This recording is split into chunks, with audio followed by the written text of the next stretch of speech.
आज हम blood diamond नामक एक action driven drama war movie में जा रहे हैं। यह फिल्म आपको निराश नहीं करेगी और हमेशा की तरह सारांश का आनंद लें। फिल्म की शुरुआत 1990 में सियरा लियोन, पश्चिम अफ्रीका में हुई थी। सोलोमन नाम का एक मछुआरा अपने बच्चे, जिसे दिया कहा जाता है, को स्कूल ले जाने के लिए जगाता है। दिया एक दिन डॉक्टर बनना चाहती है और सोलोमन जीने के लिए आवश्यक भोजन प्राप्त करने के लिए मछली पकड़ने जाता है।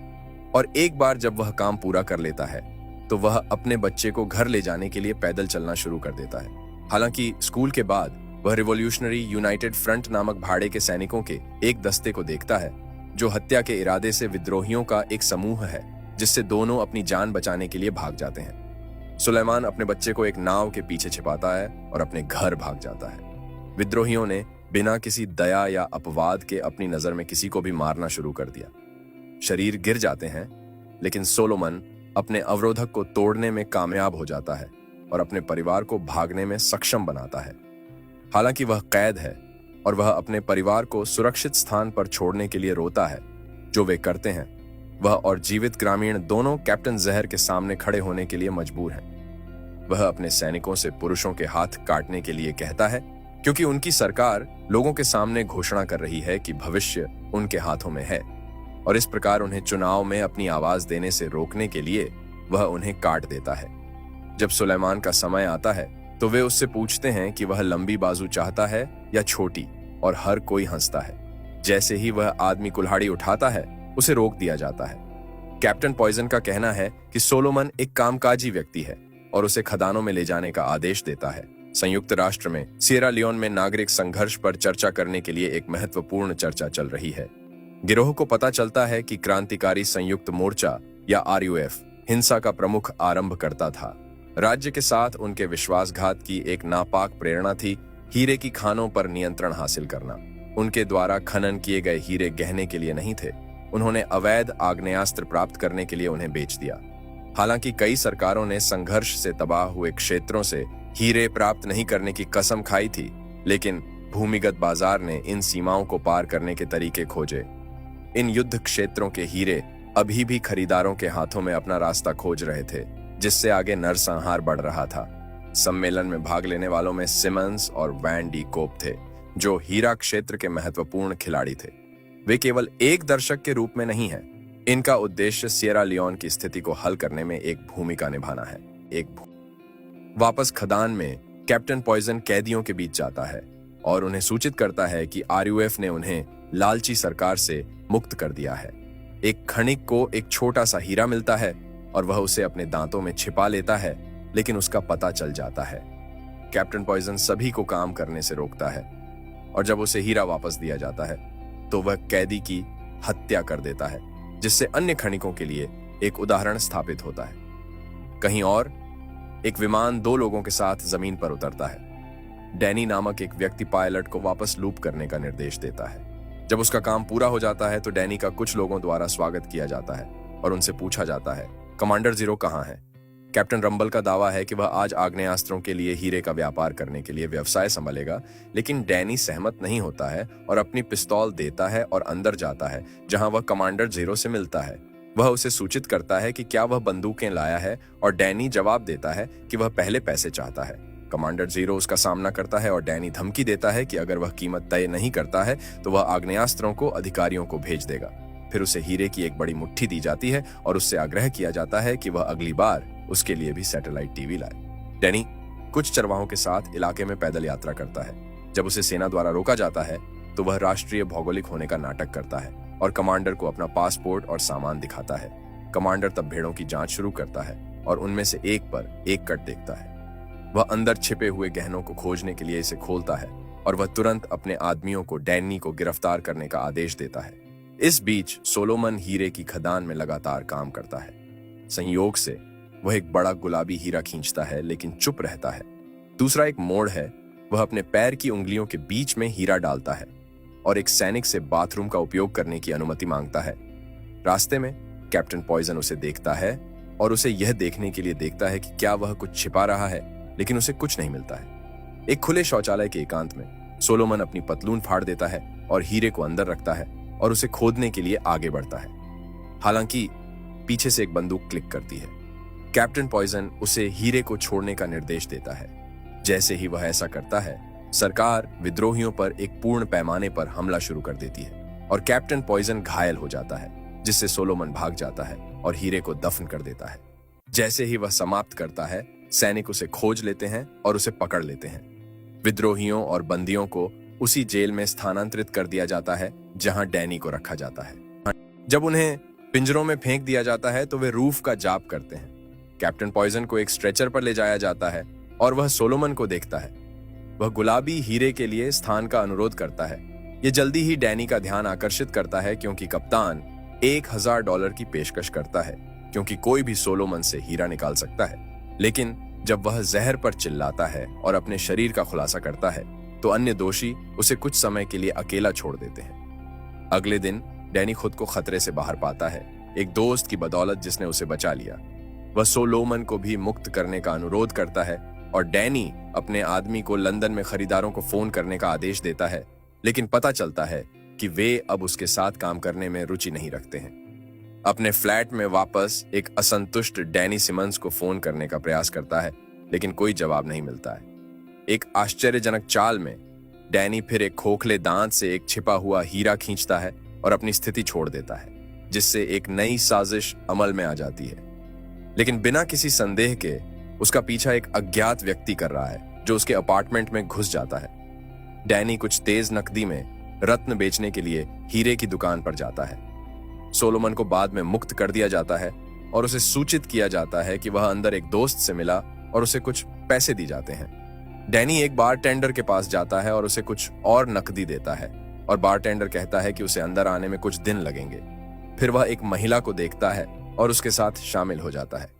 वह अपना परिचय मैडी के रूप में देती है और वे तब तक छोटी सी बातचीत करते हैं जब तक कि डैनी को पता नहीं चलता कि वह एक पत्रकार है और वह उस पर बहुत चिल्लाती है। वह उसका पीछा करती है और उसे बताती है कि 5 वर्षों से इस देश का कोई हीरे का निर्यात नहीं हुआ है और वह यह दिखाना चाहती है कि वैंडी कॉप ने सिएरा लियोन से हीरे हासिल किए हैं और वह कुटिल है। लेकिन वह उसे छोड़ देता है और फ्लैट में वापस जाता है, लेकिन उसे पूरी तरह से गड़बड़ पाया जाता है। वह बाहर निकलता है और उसे कॉर्डेल नाम का एक परिचित मिलता है। लड़का कहता है कि कर्नल खुश नहीं है कि डैनी ने रत्न खो दिए। कहीं से भी डैनी कॉर्डेल के पेट में मारता है और उसे सूचित करता है कि कर्नल कुटजी को जल्द ही उसके पैसे मिल जाएंगे। कहीं और सोलोमन का परिवार इलाके में भटकता है। संयोग से RUF दौड़ता हुआ आता है और दिया के साथ साथ कई युवाओं को पकड़ने का फैसला करता है। अगले दिन डैनी कर्नल कूटसी से मिलने के लिए यात्रा करता है। पता चलता है कि सरकार चाहती है कि कर्नल विद्रोहियों की हत्या करे और हीरे की खदान पर कब्जा कर ले। मजेदार बात यह है कि कर्नल RUF को बंदूकें भी पहुंचा रहा है और दोनों तरफ से पैसा कमा रहा है। लेकिन रत्नों के नुकसान के लिए नाराज डैनी एक उपाय प्रदान करता है। उसे वह गुलाबी हीरा देता है जिसके बारे में उसने अपनी विफलता के मुआवजे के रूप में बात की थी। बाद में डैनी सोलोमन को देखता है जो उससे पूछता है कि हीरा कहाँ है, लेकिन वह दावा करता है कि उसे काम पर जाने में देर हो गई है और निश्चित रूप से ऐसा ही है क्योंकि हम उसे बेलहॉप के रूप में काम करते हुए देखते हैं। इस बीच RUF उन बच्चों का ब्रेन वॉश करना जारी रखता है जिन्हें उन्होंने पकड़ लिया है, उन्हें बताते हुए कि वे ऐसे नायक होंगे जिनकी राष्ट्र को आवश्यकता है कि सम्मान प्राप्त करने का एकमात्र तरीका हिंसा से है। कैप्टन पॉइजन, जो अभी भी जीवित और स्वस्थ है, दिया के पास जाता है और उसे बताता है कि वह जो कुछ भी चाहता है वह उसका है। वह उसे कप्तान के रूप में पदोन्नत करता है और उसे एक बंदूक प्रदान करता है। यह अच्छी तरह से जानता है कि उसके पिता कौन है। दृश्य डैनी की ओर मुड़ता है, बारटेंडर से बंदूक उठाते हुए। वह एक बार फिर मैडी के पास से गुजरता है, लेकिन निष्कर्ष बिल्कुल वही है। अगले दिन यह कहा जाता है कि रूफ राजधानी से 10 किमी दूर है, कि स्थिति गंभीर है और इससे सैकड़ों लोग अपनी जान गंवा देंगे। डैनी एक बार फिर सोलोमन से मिलता है और उसे सूचित करता है कि जब से उसने उसे रिहा किया है वे साथी हैं। सोलोमन डैनी के साथ कुछ भी नहीं करना चाहता है, लेकिन उसके परिवार के उल्लेख से उसका मन तुरंत बदल जाता है। विद्रोहियों को तब डैनी के रूप में सोलोमन पर चिल्लाते हुए, हीरे पर 50 चिल्लाते हुए और सोलोमन के परिवार की खोज करते हुए देखा जाता है। वह स्वीकार करता है और दंपति गोलीबारी से भाग जाते हैं। सड़कों पर सैकड़ों पीड़ितों को फेंक दिया जाता है क्योंकि दोनों गोलीबारी के आसपास अपना रास्ता बनाते हैं। डैनी के साथ एक मार्गदर्शक और आंशिक रूप से अभिभावक के रूप में। वे पूरी गति से दौड़ते हैं और सैनिकों और विद्रोहियों की गोलीबारी में अपना रास्ता बनाते हैं। गोलियां और आरपीजी दागे जाते हैं और स्थिति एक वास्तविक दुस्वप्न है। आरपीजी के जोरदार दोहराए जाने वाले विस्फोटों की आवाज आती है और विद्रोहियों ने अंत में संघर्ष में सेना को हरा दिया। दंपति एक बगल की सड़क से गुजरते हैं और अन्य नागरिकों के साथ आश्रय लेते हुए एक घर के अंदर जाते हैं। बंदियों को बाद में मार दिया जाता है और विद्रोही बारटेंडर सहित किसी को भी देखते ही मार देते हैं। डैनी और सोलोमन इमारत के बाहर जाते हैं और विद्रोहियों को एक तरह से जश्न मनाते हुए पाते हैं, लेकिन इस अवसर को हथिया लेते हुए वे स्थिति से हटने में कामयाब हो जाते हैं। शहर से बाहर निकलने के लिए उन्हें ऐसा करने के लिए एक पुल पार करना पड़ता है। डैनी एक अपराधी की भूमिका निभाता है और इसका उपयोग 2 लोगों की हत्या करने के लिए करता है। वह जमीन से एक के लेता है और तीसरे हमलावर को मार गिराता है। वे पुल के विपरीत दिशा में चलते हैं, जहां उन्हें सरकार की देखरेख में एक शरणार्थी शिविर मिलता है। शिविर के अंदर डैनी मैडी के साथ फिर से जुड़ जाता है और कुछ आंतरिक ज्ञान प्रदान करता है। सिएरा लियोन से जिन हीरे की तस्करी वह करता है, उन्हें टिएरा हीरे के माध्यम से लाइबेरिया में स्थानांतरित किया जाता है। दिलचस्प बात यह है कि हालांकि वैन डी कॉप खुले तौर पर टिएरा हीरे के स्वामित्व का दावा नहीं करता है, ये क्रॉस होल्डिंग और अज्ञात अपतटीय खातों के जटिल वित्तीय जाल के माध्यम से है कि वे वास्तव में इसे नियंत्रित करते हैं। सबूत के बदले में डैनी मैडी को सूचित करता है कि उसे सोलोमन को उसके परिवार को खोजने में मदद करनी चाहिए। वह स्वीकार करती है और वे सोलोमन को उसके परिवार के पास ले जाने के लिए जल्दी से एक हेलीकॉप्टर में सवार हो जाते हैं। मैनिफेस्ट में उनके सटीक स्थान शामिल है और वे अपने हेलीकॉप्टर को उतारते हैं। ऐसा प्रतीत होता है कि वे एक बड़े शरणार्थी शिविर के भीतर तैनात हैं। मैडी के संबंध एक बार और आते हैं और सोलोमन अपनी पत्नी और बेटी के साथ फिर से मिल जाता है। हालांकि उसे तुरंत सच्चाई का पता चलता है कि उसके बेटे को ले जाया गया था और वह अपने परिवार को जाने के लिए गार्डों पर चिल्लाना शुरू कर देता है। वे उस पर अपने हथियार ताकते हैं और डैनी उसे वापस खींच लेता है क्योंकि उसके परिवार को वापस शिविर में ले जाया जाता है। कुछ समय बीत जाता है और वे तीनों इस डर से हेलीकॉप्टर में वापस आ जाते हैं कि कुछ शरणार्थी विद्रोही हो सकते हैं। मैडी सोलोमन को आश्वासन देता है कि संघर्ष समाप्त होने के बाद वे सुलह कर सकते हैं। अब सोलोमन के लिए अपने आधे समझौते को पूरा करने का समय आ गया है, हालांकि वह स्पष्ट रूप से अपने बेटे के अपहरण से नाखुश है।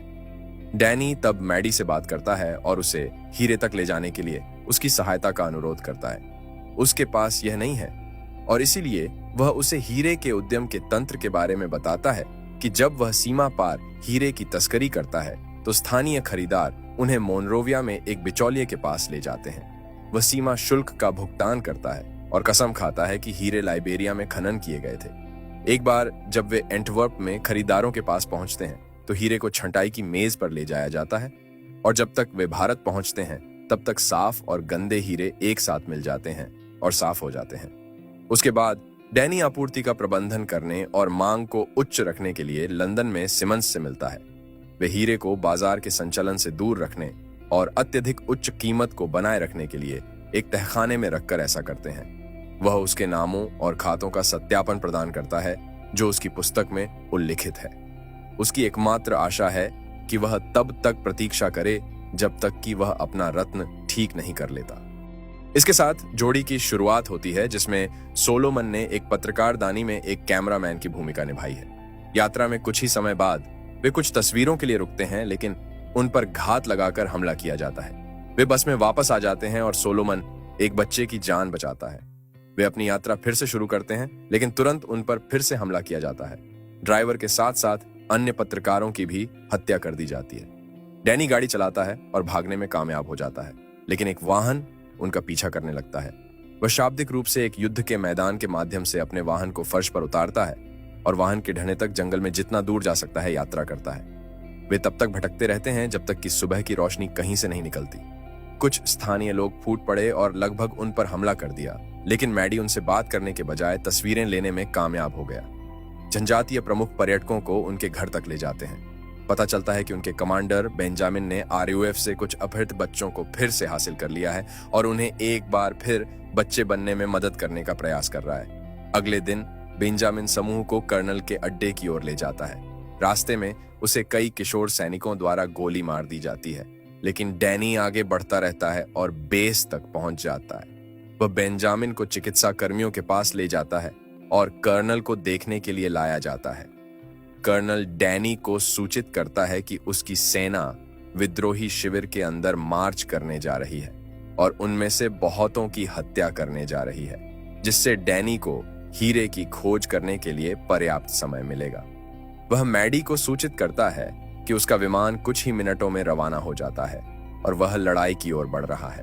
वह यह सुनकर बहुत दुखी होती है क्योंकि वह उसे पसंद करने लगी थी, लेकिन परवाह किए बिना वह सोलोमन और फिर डैनी को अलविदा कहती है।